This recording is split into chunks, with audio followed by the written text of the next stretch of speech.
అభిప్రాయాల మేరకే పార్టీ ముందుకు వెళ్ళకపోవడం వల్లనే పార్టీ తీవ్ర నష్టాన్ని ఎదుర్కొంది. పార్టీలో కొత్త రిక్రూట్మెంట్ రాలేదు. కరెక్టా? అదే అంటే ఇప్పుడు మారుతున్నటువంటి సామాజిక మార్పులకు తగ్గట్టుగా సమాజంలో ఉన్నటువంటి అన్ని సెక్షన్ల ఆస్పిరేషన్స్కి తగ్గట్టుగా మేము సకాలంలో సరైనటువంటి కార్యక్రమాన్ని రూపొందించి వాళ్ళ ముందుంచలేకపోయినామని మేము 2020లో సమీక్షించుకున్నాం. 2020లో ఒక రాజకీయ నిర్మాణ సమీక్ష రాసుకొని దాంట్లో ఈ సామాజిక మార్పులు, ఉత్పత్తి సంబంధాల్లో మార్పులు, అంటే సమాజంలో వస్తున్న మార్పులకు తగ్గట్టుగా ఆస్పిరేషన్స్ నిరంతరం మారుతుంటాయి. అయినా ఈ దోపిడీ పీడనలు అనేటువంటిది రూపం మార్చుకొని కొనసాగుతుంది. వాటికి తగిన ప్రోగ్రాము ఆయా సెక్షన్ల ముందు, పట్టణ ప్రజల ముందు, ఉద్యోగస్తుల ముందు, విద్యార్థుల ముందు, మేధావుల ముందు, అన్ని సెక్షన్ల ముందు ఉంచి కదిలించలేకపోయినాము. దాని ఫలితంగా అడవికి, ఆదివాసులకు పరిమితమైనము అని స్పష్టంగా మేము సమీక్షించుకున్నాం. ఎంసీసీతో మీ పార్టీ విలీన తర్వాత ఒక అతిపెద్ద పార్టీ, బలమైన పార్టీ అనతి కాలంలో అత్యంత వీకైన పార్టీగా మారింది. ఎందుకు? అదే కారణం ఇదే కదా. అంటే ఇప్పుడు చెప్పిందే ఇది రాజకీయ కారణము.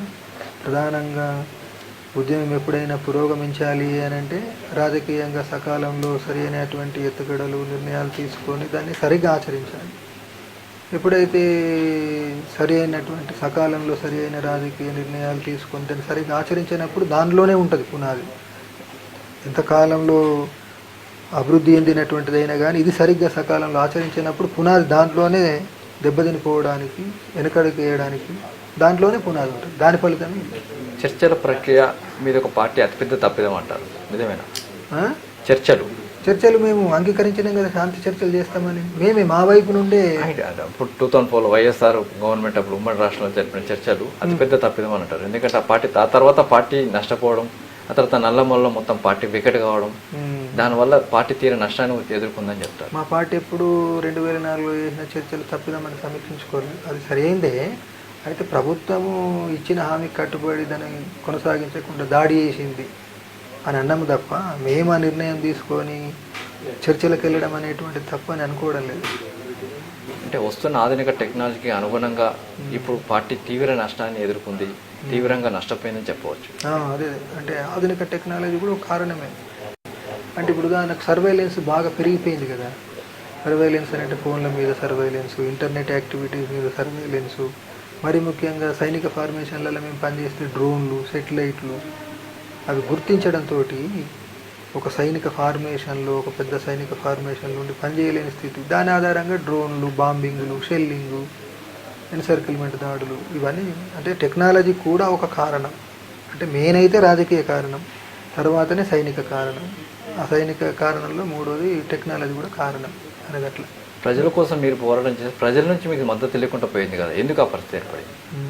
దానికి కూడా ఇదే. అంటే ఇప్పుడు ఎప్పుడైతే నిరంతరం సమాజం మారుతుంటుంది కదా, దానికి తగినట్టుగా నిరంతరం మనము దానికి తగిన ప్రోగ్రాము ప్రజల ముందు ఉంచి నినాదాలు ఇచ్చి దానికి తగ్గట్టుగా కోట్లాది మంది కదిలించగలిగినప్పుడు ఉద్యమం కానీ పార్టీ కానీ బలోపేతమై ముందుకు పోతుంది.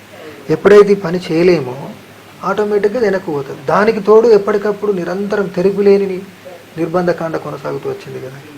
ఇది ఈ నిర్బంధకాండ రెండు ఎప్పుడు నడుచుకుంటూ వచ్చినాయి కాబట్టి ఇట్లా ఈ స్థితి వచ్చేసి. దేవ్జీ ఫర్దర్గా ఏం చేయబోతున్నారు అంటే మళ్ళీ మావోయిస్టు పార్టీపై అదే పార్టీ బయట నిషేధం ఎత్తివేస్తే దాన్ని లీడ్ చేసి నేషనల్ వైడ్గా పార్టీ నడుపుతారా, లేకుంటే దేవ్జీ వేరే పందాలు వెళ్తాడా? అంటే ఇప్పుడు మేము స్పష్టంగా చెప్తున్నాం కదండి, ముఖ్యమంత్రి గారి ముందు ఉంచింది, ముఖ్యమంత్రి గారి ద్వారా కేంద్ర ప్రభుత్వం ముందుకు ఇప్పుడు తీసుకెళ్లాలని చెప్పింది. మా పార్టీ మీద నిషేధం ఎత్తివేయాలి అని అన్నప్పుడు మేమే సిద్ధపడుతున్నాం, లీగల్ ఫ్రేమ్వర్క్లో పనిచేస్తామని మేమే సిద్ధపడుతున్నప్పుడు దాని ఆధారంగానే మా వైపు నుండి మేము ప్రకటిస్తున్నాం కదా. కాబట్టి మీరు ఎత్తేసినప్పుడు ఆటోమేటిక్గా ఆ పార్టీ, ఇప్పటి వరకు మేము ఆ పార్టీలు ఉన్నాం, ఇప్పుడు కూడా ఆ పార్టీ తరఫునే మాట్లాడుతున్నాం, రేపైనా కానీ ఆ పార్టీ తరఫునే పనిచేస్తామని. ఇప్పుడు కట్ ఆఫ్ డేట్ ఒకటి పెట్టారు. అప్పటివరకు నిజంగా మొత్తంగా అడవి మొత్తం ఖాళీ అయిపోయిందని చెప్పొచ్చా? అన్నలు మొత్తం ఖాళీ చేశారని చెప్పవచ్చా? అది ఇంకా ఉన్నారని చెప్పొచ్చా? అది చెప్పలేము. అంటే ఇది ప్రభుత్వమే కనుక అంగీకరిస్తే అప్పుడు మేమే చెప్తాం, పార్టీని లీగల్ పార్టీగా గుర్తిస్తే మేమే ఒక పిలిపిస్తాం. ప్రభుత్వం ముందు డిమాండ్ ఉంచడం జరిగింది, ఒప్పుకున్నాయి కాబట్టి మనం ఆయుధాలు వదిలి లీగల్ ఫ్రేమ్వర్క్లో పనిచేద్దామని. అది చెప్పనప్పుడు కొంతమంది ఎట్లాగుంటారు, అంటే సెక్రటరీ స్థాయి సెక్రటరీ స్థాయిలో కాదండి, పనిచేసిన స్థాయి అన్న నేను సెక్రటరీ స్థాయిలో పనిచేసిన మీరే ఇలా అటు ఇటు అని కాకుండా మధ్యస్థంగా చెప్తే అప్పుడు కింద ఉన్న వాళ్ళు ఏమనుకుంటారు? ఇది మధ్యస్థంగా కాదు, స్పష్టంగా చెప్తున్నాం. మధ్యస్థంగా చెప్పడం లేదు. ఒక డిమాండ్ను ముందుంచినప్పుడు ప్రభుత్వాలు అంగీకరిస్తే మనము ఇట్లా వెళ్దామని మేమే పిలిపిస్తాం. ప్రభుత్వాలు చెప్పుడు అంగీకరించకపోతే అప్పుడు మేము చెప్పడానికి మాకు నైతికత ఎట్లుంటుంది? అది ప్రభుత్వాల బాధ్యత అవుతుంది. వాళ్ళు లోపల ఉండి ఆయుధాలు పట్టుకొని పోరాడడానికి ప్రభుత్వాలు బాధ్యత వహించాల్సి